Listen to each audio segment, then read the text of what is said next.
ሰበር ዜና መቀሌ ከተማ ሌሊቱን በራሪ ወረቀት ተበትኖ አድሯል ተብሏል። ዝርዝር ዜናውን የምታደምጡት ይሆናል። ኢራን በሰሜን ኢራቅ በፈጸመችው ጥቃት የአሜሪካ ወታደር መገደሉ ተዘግቧል። በትንታኔ የምትሰሙት ይሆናል። አሜሪካ የወታደሯን መገደል ተከትሎ ኢራን ላይ አዲስ ጥቃት የተፈጸመው ለተገደሉ አሜሪካውያን ወታደሮች ክብር እንደሆነ ዶናልድ ትራምፕ ተናግረዋል። ዝርዝር መረጃ ተይዞበታል። ጤና ይስጥልኝ የተወደዳችሁና የተከበራችሁ የቻናሌ ቤተሰቦች እስከ መጨረሻው ድረስ አብራችሁ ስትቆዩ እነዚህንና ሌሎችንም ሰበር መረጃዎች በትንታኔ የምትሰሙ ይሆናል። ቪዲዮ ላይክ፣ የዩቲዩብ ቻናሌን ሰብስክራይብ እንድታደርጉ እየጠየቅኩ እስከ መጨረሻው ድረስ አብራችሁ እንድትቆዩ ጋብዛለሁ። አሁን ወደ ዝርዝር ዜናዎች አልፋለሁ። በቀዳሚነት መቀሌ ከተማ በራሪ ወረቀት ተበትኖ አድሯል ተባለ። በመቀሌ ከተማ ጎዳናዎች ላይ ጦርነትን የሚቃወሙና ሰላምን የሚጠይቁ በራሪ ወረቀቶች ተበትነው ማደራቸውን የሚያሳይ ተንቀሳቃሽ ምስል ወጥቷል። በትግርኛ ቋንቋ በተጻፉት በእነዚህ ወረቀቶች ላይ የሰፈሩት ዋና ዋና መልእክቶች የሚከተሉት ናቸው።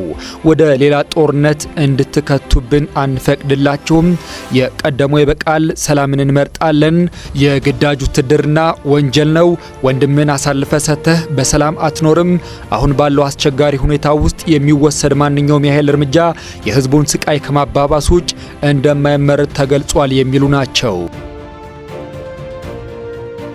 ኢራን በሰሜን ኢራቅ በፈጸመችው ጥቃት የአሜሪካ ወታደር ተገደለ። ኢራን በሰሜን ኢራቅ በፈጸመችው ጥቃት አንድ የአሜሪካ ወታደር እንደተገደለና ሌላ ወታደር እንደቆሰለ የሀገሪቱ ማዕከላዊ እዝ አስታውቋል። የአሜሪካ ማዕከላዊ እዝ እንደገለጸው ወታደሩ የተገደለው ተመቶ የወደቀ የኢራን ድሮንን ለማፈንዳት በተደረገ ሙከራ ወቅት ነው። ሌሎች ብዙ የአሜሪካ ወታደሮች የአካል ጉዳት እንደደረሰባቸውም ተገልጿል። ኢራንና አሜሪካ ለተከታታይ 8 ቀናት የተኩስ ልውውጥ ማድረጋቸውን ቀጥለዋል። ባለፉት ቀናት ሁለቱም ወገኖች መሰረተ ልማቶች ላይ በደረሱ ጥቃቶች አንዳቸው ሌላቸውን ከሱ ቆይተዋል። ዋሽንግተን በኢራን ወደቦች ላይ እገዳ ስትጥል፣ ቴህራን የሆርሙዝ ወሽመጥን ዘግታለች። ኢራን በባህረ ሰላጤው በሚገኙ የአሜሪካ የጦር ሰፈሮች ላይ የምታደርሰውን ጥቃት ቀጥላለች። የአሜሪካ ጦር እንዳለው በኢራን ላይ እየወሰደ ያለው እርምጃ ሀገሪቱ የንግድ መርከቦች ላይ ጥቃት የምታደርስበትን አቅም ለማዳከም ያለመ ነው። ኢራን በዮርዳኖስ ባደረሰችው ጥቃት ሁለት የአሜሪካ ወታደሮች ሲገደሉ አንዱ ወታደር የደረሰበት እንዳልታወቀ መገለጹ ይታወሳል። የኢራን እስላማዊ አብዮታዊ ዘብ በዮርዳኖስ ላደረሰው ጥቃት በጽኑ እንደሚቀጣም አክሏል። እስካሁን ድረስ የተገደሉ የአሜሪካ ወታደሮች ቁጥር 17 ደርሷል ተብሏል። ከዚሁ ጋር በተያያዘ ኢራን ላይ አዲስ ጥቃት የተፈጸመው ለተገደሉ አሜሪካውያን ወታደሮች ክብር እንደሆነ ፕሬዚደንት ዶናልድ ትራምፕ ተናገሩ። ፕሬዚደንት ዶናልድ ትራምፕ በኢራን ላይ ከባድ ጥቃት እንደደረሰና ይህም ሰሞኑን ለተገደሉ 3 አሜሪካውያን ወታደሮች ክብር ሲባል የተፈጸመ እንደሆነ ተናግረዋል። 3 ወታደሮች የተገደሉት ኢራን በዮርዳኖስና በኢራን በፈጸመቻቸው ጥቃቶች ነው። ጥቃቱ ለ9 ተከታታይ ቀናት እንደቀጠለና ትላንት ምሽት አዲስ ጥቃት እንደተከፈተ የአሜሪካዊ ማዕከላዊ እዝ ወይም ሴንትኮም ገልጿል። በመላው ኢራንም ከፍተኛ ፍንዳታዎች ተሰምተዋል። ከመንግስት ጋር ግንኙነት ያለው ታስኒም የዜና ወኪል እንደዘገበው አሜሪካ በፈጸመቻቸው ጥቃቶች ታብሪዝ፣ ቻባሃር፣ ኮናራክ፣ ባንዳር ማህሻርና ባንዳር ኢማም ሐሜኒን ጨምሮ በርካታ ከተሞች ተመተዋል። በሌላ በኩል 2 ነዳጅ ጫኝ መርከቦች ወሽመጡን ለማቋረጥ ሲሞክሩ ፍንዳታ እንዳጋጠማቸው የኢራን መገናኛ ብዙሃን ዘግበዋል። የኢራን እስላማዊ አብዮታዊ ጥበቃ ዘብ መርከቦቹ ደህንነቱ ባልተጠበቀና አደገኛ በሆነው ደቡባዊ መስመር እየተጓዙ ሳሉ ፍንዳታ አጋጥሟቸዋል ብለዋል። ሴንትኮም ግን ይህን አስተባብለዋል። አሜሪካ ቴህራን በሆርሙዝ ወሽመጥ በመርከቦች ላይ የምትፈጽመውን ይህንን ጥቃት ለማስቆም ወታደራዊ ስፍራዎችንና የመገናኛ ኔትወርኮችን ኢላማ እንዳደረገች ገልጻለች። ኢራን በበኩሏ ለጥቃቱ በሶሪያ ድንገተኛ ጥቃት በመፈጸምና በዮርዳኖስ አቃባ አየር ማረፊያ የአሜሪካ የጦር አውሮፕላንን ኢላማ በማድረግ አጸፋ መስጠቷን ገልጻለች። በቀጣናው ያለው ግጭት ተባብሶ የቀጠለ ሲሆን የኩዌት ወታደራዊ ኃይል የኢራንን የድሮን ጥቃት አክሽፌያለሁ ብለዋል። ይህችው ጉደኛ ሀገር ኢራን በኩዌትና በባህሬን የሚገኙ የአሜሪካ ይዞታዎችን መምታቷን አስታወቀች።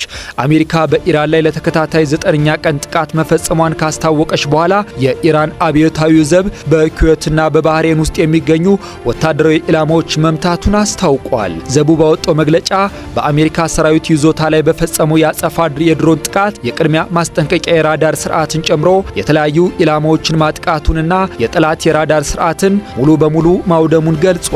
ጨምሮም እዚያው ኩዌት ውስጥ አሊ አል ሳሌም ጦር ሰፈር ላይ በተፈጸመ ሌላ ጥቃት የድሮኖች መጠለያንና ወታደራዊ ቁሳቁሶችን ኢላማ ማድረጉን አመልክቷል። ዛሬ ማለዳ ኢራን በአካባቢው አገራት ውስጥ ያሉ የአሜሪካ ወታደራዊ ተቋማትን ኢላማ በማድረግ ጥቃት መፈጸሟን የሚያመለክቱ መረጃዎች እየወጡ ሲሆን ኩዌትና ባህሬን ለነዋሪዎቻቸው ማስጠንቀቂያ አውጥተዋል። የባህሬን የሀገር ውስጥ ጉዳይ ሚኒስቴር እየተፈጸመ ካለው ጥቃት አንጻር ህዝቡ ተረጋግቶ በአቅራቢያው ወደሚገኝ የጥቃት መከላከያ ቦታ እንዲሸሸግ አሳስበዋል። የኩዌት ጦር ሰራዊትም ከኢራን በኩል የሚፈጸሙ የድሮን ጥቃቶችን ለማክሸፍ ጥረት እያደረገ መሆኑን አስታውቆ በሀገሪቱ ውስጥ ከባድ የፍንዳታ ድምጽ የተሰማው ጥቃቱን ለማክሸፍ በሚወሰድ እርምጃ ምክንያት መሆኑን ለህዝቡ አስታውቋል። መልሶ ካገረሸ ሳምንት ባለፈው የአሜሪካና የኢራን ጦርነት አሜሪካ በተከታታይ ዙር በኢራን ውስጥ የሚገኙ ኢላማዎች መምታቷን ስታስታውቅ ኢራን ደግሞ በምላሹ በኩዌትና ባህሬን የሚገኙ የአሜሪካ ይዞታዎችን ማጥቃቷን የገለጸች ነው። የአሜሪካ ጦር ሰራዊት ማዕከላዊ እዝ ሌሊት ላይ 9ኛ ዙር ጥቃት መፈጸሙን የገለጸ ሲሆን የኢራን መገናኛ ብዙሃን ደግሞ በበርካታ የሀገሪቱ ክፍሎች ውስጥ ፍንዳታዎች መሰማታቸውን ዘግበዋል።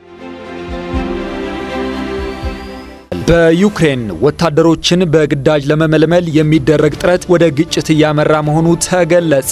ዩክሬን 5ኛ ዓመቱን የያዘውን የሩሲያ መጠነ ሰፊ ወረራ እንዲዋጉ ወታደሮችን ለመመልመል ፈተና እንደገጠማት ተገልጿል። የዩክሬን ጦር በመልማይ ወታደሮች ላይ የሚፈጸም ጥቃት አሁን ላይ መደበኛና ትልቅ ችግር መሆኑን ገልጿል። የቅርብ ጊዜው የብሔራዊ የፖሊስ አገልግሎት ሪፖርት እስካሁን ድረስ በመልማይ መኮንኖች ላይ የደረሱ ከ600 በላይ ጥቃቶችን መዝግቧል። ጥቃቱ አስጊነቱ የጨመረ መምጣቱንም አስጠንቅቋል። የመጀመሪያው ትልቅ ስህተት ያጋጠመው ሚያዚያ ወር ላይ ሲሆን በርካታ መልማዮች በስለት ጥቃት ደርሶባቸዋል። ከነዚህ መካከል ያንዱ ህይወትም አልፏል። በዚህ ወርም በሊቪቭ በቁጥር 200 የሚደርሱ ተቃዋሚዎች ፖሊስ መኮንኖችን በመክበብ ለመያዝ የሞከሩ ሲሆን መኪናቸውን ገልብጠው አውድመዋል። ይህ አመጽ የመነጋገሪያ ርዕስም ሆኗል። ፕሬዚደንት ቮሎዲሚር ዜሌንስኪ ብሔራዊ አገልግሎት እየሰጡ ባሉ ወታደሮች ላይ የሚፈጸመውን ጥቃትም አውግዘዋል። ዜሌንስኪ ከዩክሬን የጦር አዛዥ ጋር ባጋጠመው የባህሪና የራዕይ ግጭት ምክንያት ወጣቱን የመከላከያ ሚኒስትር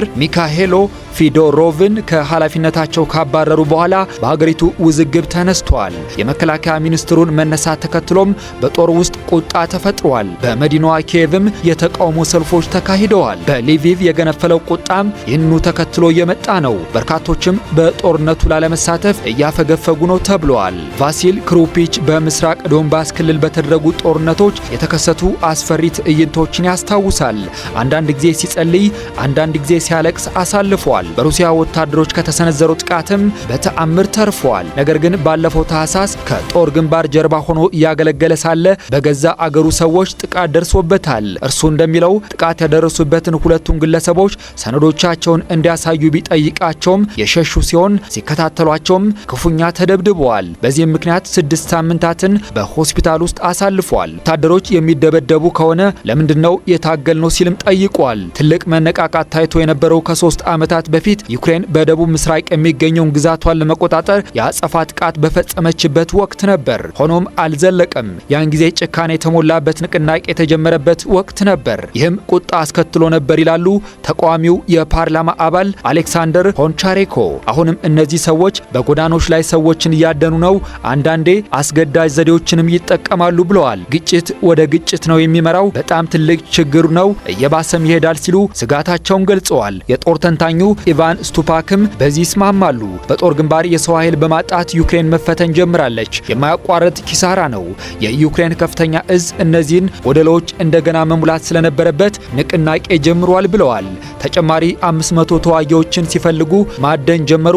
አንፈልግም ያሉትም በጎዳኖች ላይ ግጭት ውስጥ ገብተዋል ብለዋል። የመከላከያ ሚኒስትሩ ሚካሄሎ ሚካኤሎ ፌዶሮቭ በ6 ወር የሥራ ዘመናቸው እየጨመረ የመጣውን ይህንን ቀውስ ለማስወገድ ማሻሻያዎችን ማድረግ ጀምረው ነበር። የጦር አገልግሎት በጣም ተወዳጅ እንዲሆንም አድርገው ነበር።